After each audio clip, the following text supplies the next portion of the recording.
Good evening, London. Allow me first to apologize for this. The emergency channel! I do, like many of you, appreciate the comforts of the everyday routine, the security of the familiar, the tranquility of repetition. Bloody hell. I enjoy them as much as any bloke.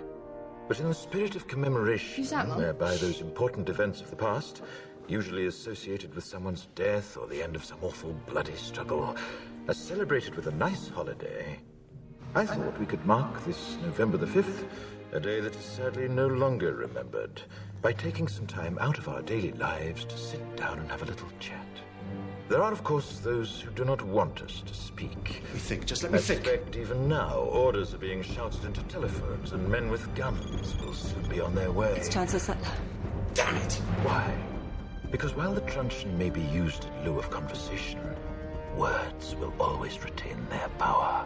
Words offer the means to meaning, and for those who will listen, the enunciation of truth. And the truth is, there is something terribly wrong with this country, isn't there? You designed it, sir. You wanted it foolproof. You told me every television in London. Cruelty and injustice, intolerance and oppression. And where once you had the freedom to object, to think and speak as you saw fit, you now have censors and systems of surveillance coercing your conformity and soliciting your submission. We need cameras. How did this happen?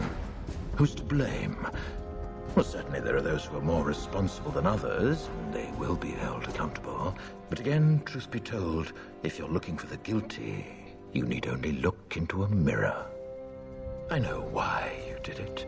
I know you were afraid. Who wouldn't be? War, terror, disease.